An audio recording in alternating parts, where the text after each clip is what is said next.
हा आहे 18 वर्षांचा इस्माईल खान। लहान वयातच व्यसनांच्या आहारी गेला। गुटखा, सिगारेट, गांजा, व्हाईटनर अशी अनेक व्यसनं त्याला जडली होती। या व्यसनांमुळे त्याला 8वीत असताना शाळेतून काढून टाकण्यात आलं।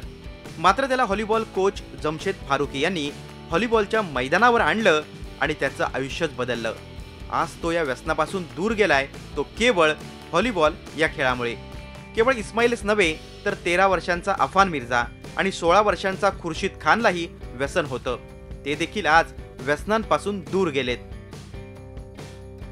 मैं सिगरेट पीता था, गुटखा उटखा खाता था और दोस्त लोग के साथ जैसे वो गांजा होता है, गांजा करके वो पी लेता था। इधर आने के बाद ये दोस्त लोग के साथ पूरा रहने के साथ ऐसा माहौल मालूम पड़ता गया कि दोस्त लोग ऐसे तो मैं ऐसा रहूँगा तो पूरे टीम को सब गाली देंगे, पूरी टीम को बोलेंगे। इसी वजह से मेरे को ऐसा लगा कि अब मेरे को ये सब पूरा बंद करना पड़ेगा एकदम। जब से स्कूल में देखे कि इसको खेलने थोड़ा बहुत आता है तो मेरे को लिए वही खेला होला। उसके बाद फिर या तिघांना व्यसनांपासून दूर नेण्याचं काम केलं ते भांडूप इथे राहणारे जमशेद फारुकी या व्हॉलीबॉल कोचनं।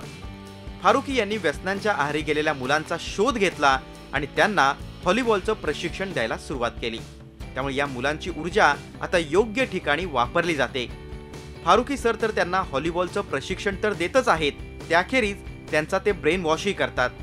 सिगरेट, गुटखा, बहुत सारे बच्चे तो चरस गांजा भी लेते हैं, तो एक एक करके हमने इनको शॉर्ट आउट करना शुरू किया अभी।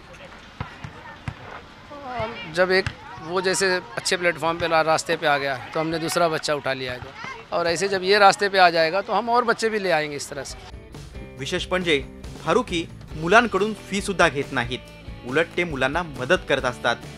मुलांना व्यसनांपासून दूर नेण्याचं काम ते जवळपास 1.5 वर्षांपासून करतायत। फारुकी यांच्या कार्याचा आदर्श जर इतर प्रशिक्षकांनीही घेतला तर समाजाला व्यसनमुक्त करणं अधिक सोपं होईल।